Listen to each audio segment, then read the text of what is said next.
Assalamualaikum warahmatullahi wabarakatuh. Halo semuanya, selamat datang di channel saya. Saya Zaki, biasa dipanggil Bang Jack. Dan hari ini saya ingin berbagi perjalanan saya dalam dunia digital literasi, di mana di era digital teknologi ini menjadi bagian dari kehidupan kita dan sesuatu hal yang paling penting dan krusial. Dalam video ini saya akan membahas tentang kebiasaan saya menggunakan handphone dan internet, dan perilaku saya di media sosial, kategori digital literasi yang saya kuasai, serta pencapaian pribadi yang saya raih berkat keterampilan ini. Jadi kita mulai dengan kebiasaan saya menggunakan handphone dan internet. Saya menggunakan handphone sekitar 8 jam dalam satu hari. Kebiasaan ini sudah menjadi bagian dari rutinitas saya, apalagi gadget tidak lepas dari tangan saya. Saya menggunakan internet untuk berbagai tujuan, mulai dari belajar, berkomunikasi dengan orang, termasuk mencari hiburan. Buat saya yang agak ketinggalan perkembangan digital ini, saya ingat pertama kali ketika kuliah dan metode hibrid digunakan, di mana kampus, tempat di mana saya belajar menggunakan metode online offline. Nah, pada saat online ini mereka menggunakan aplikasi digital untuk pembelajaran. Dan kenyataan tersebut membuat saya akhirnya harus terbiasa, bahkan memaksakan diri untuk belajar tentang aplikasi digital pembelajaran online ini. Namun pengalaman itu membuat mata saya terbuka tentang betapa banyaknya pengetahuan yang bisa saya dapat melalui dunia digital ini. Selain itu saya juga menggunakan internet untuk berbelanja. Nah, buat teman-teman yang biasa shopping ya melalui online, maka sama dengan saya. Dengan adanya e-commerce ini, saya biasa membeli barang-barang kebutuhan tanpa harus keluar rumah. Ini sangat membantu saya, apalagi misalnya saya lagi sibuk banget atau lagi hektik banget kegiatan sehari-hari. Jadi bisa dibilang HP dan internet adalah alat yang penting dalam kehidupan saya, dan mereka membantu saya untuk tetap terhubung, bisa tetap belajar, bekerja, dan bisa memenuhi kebutuhan saya sehari-hari. Ngomong-ngomong soal sosial media, nah ini juga bagian penting dari hidup saya. Saya aktif di Facebook, saya aktif di Instagram, dan juga saya aktif menulis.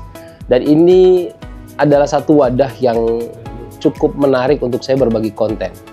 Saya suka membagi konten ajakan untuk berbuat baik, ya, karena basically saya bekerja di lembaga sosial kemanusiaan, serta juga memberikan informasi tentang dunia Islam dan isu-isu Palestina. Ya, saya percaya bahwa media sosial adalah platform yang sangat kuat untuk menyebarkan pesan-pesan positif dan meningkatkan kesadaran tentang isu-isu penting. Saya sering memberikan like, ya, komen, ada postingan teman-teman saya. Suatu ketika saya membagikan artikel tentang Palestina, dan akhirnya banyak teman-teman yang berterima kasih karena akhirnya mereka lebih bisa mengetahui banyak tentang situasi yang terjadi saat itu. Dan luar biasanya ketika saya membuat funding tentang crowdfunding untuk Palestina, antusiasnya juga luar biasa hingga akhirnya terhimpun sampai miliaran rupiah. Namun saya juga belajar untuk berhati-hati ya dengan informasi yang saya konsumsi juga, dan juga saya bagikan, karena saya selalu mencoba untuk memeriksa sumber informasi sebelum saya bagikan. Ya, seperti sebagaimana kita ketahui, banyak berita-berita hoax yang diproduksi di media sosial, dan itu kerap kali disebar oleh banyak orang. Saya telah mengembangkan beberapa keterampilan digital yang sangat penting, terutama pada konteks kegiatan kemanusiaan dan kerelawanan. Salah satu keterampilan utama saya adalah kemampuan untuk mencari dan mengakses informasi dengan tepat. Ya, saya sering menggunakan mesin pencari seperti Google untuk menemukan informasi yang relevan, baik untuk kepentingan pribadi atau pada saat saya turun ke lokasi bencana dalam situasi tertentu. Dalam kondisi darurat, saya menggunakan aplikasi Zoom, Google Meet untuk berkoordinasi dengan teman-teman relawan yang memang mereka bisa mendapatkan internet, namun sulit untuk mengakses lokasi. Selain itu, saya juga mengakses desk relawan. Jadi kalau di lokasi kebencanaan, biasanya kita selalu mengakses desk relawan untuk melakukan registrasi online. Dan ini memungkinkan kita untuk melakukan dokumentasi kegiatan, berkoordinasi dengan pimpinan pusat, dan juga menemukan kondisi real time ya yang ada di lapangan. Saya selalu rutin mengakses Sitrep. Sitrep ini adalah situation report ya online yang selalu diperbarui oleh BPBD di tengah kebencanaan atau pihak-pihak terkait guna memberikan informasi penting tentang situasi kebencanaan dan langkah-langkah yang tentunya harus diambil. Untuk memperkaya pengetahuan saya juga mengikuti berita di situs-situs terpercaya. Salah satunya Detik, MSN, dan ini juga sangat membantu untuk memberikan literasi informasi dan up-to-date tentang perkembangan terkini. Selain itu, saya juga memanfaatkan aplikasi Artificial Intelligence (AI) ya, seperti Microsoft Copilot ya, yang hari ini saya mulai latihan belajar bahasa Inggris menggunakan Copilot. Saya menerapkan keterampilan digital saya dalam berbagai aspek kehidupan. Salah satunya adalah di yayasan yang saya kelola. Saya bekerja di sebuah yayasan yang menggunakan aplikasi untuk mengkontrol kinerja tim. Aplikasi ini membantu saya memantau progres proyek dan memastikan bahwa semua anggota tim berkontribusi dengan baik. Dengan cara ini, saya juga akhirnya bisa bekerja dengan efektif dan efisien untuk mencapai tujuan bersama. Selain itu, dalam bisnis saya di Dapur Bang Jack yang ada di Parung, saya juga menggunakan aplikasi kasir. Aplikasi ini mempermudah aktivitas transaksi dan kalkulasi keuangan kita. Aplikasi ini tidak hanya mempercepat proses pembayaran, tapi juga membantu saya dalam mengelola inventaris dan laporan keuangan tiap bulan.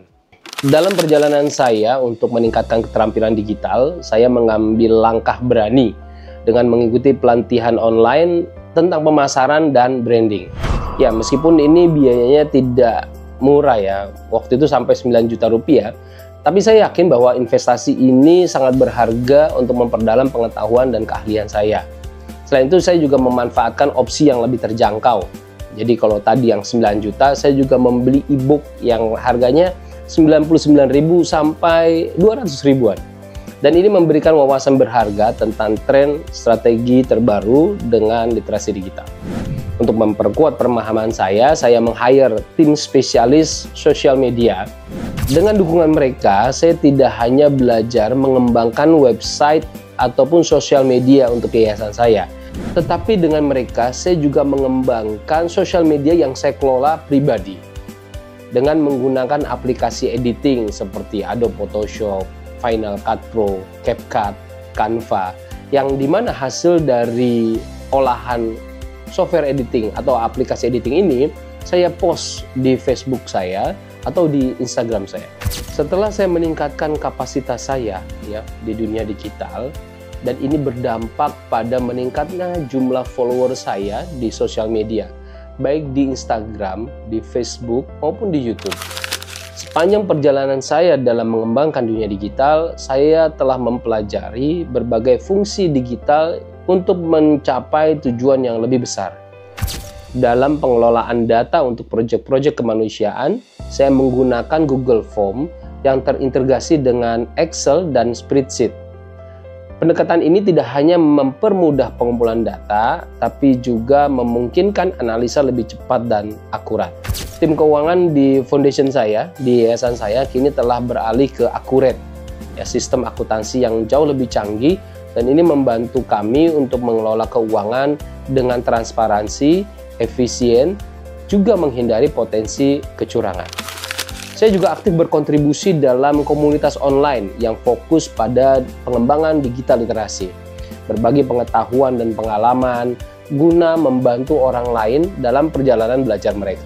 Salah satu pengalaman yang paling berkesan bagi saya adalah ketika saya diminta menjadi pembicara How to Become a Great Content Creator di acara capacity building yang dihadiri oleh ratusan ustazah dan da'iyah. Dan dalam acara tersebut, saya mengajarkan mereka tentang bagaimana membuat konten-konten dakwah dan juga mengenalkan mereka tentang bagaimana menggunakan platform sosial media seperti Instagram, Facebook, maupun TikTok.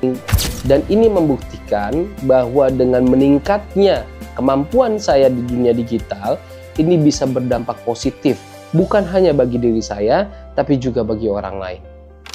Ya, dengan melihat prospek ke depan, saya memiliki harapan semoga ini berdampak positif bagi usaha yang saya lakukan dan bagi ikhtiar saya untuk tetap bisa membantu orang lain melalui yayasan kemanusiaan yang saya miliki.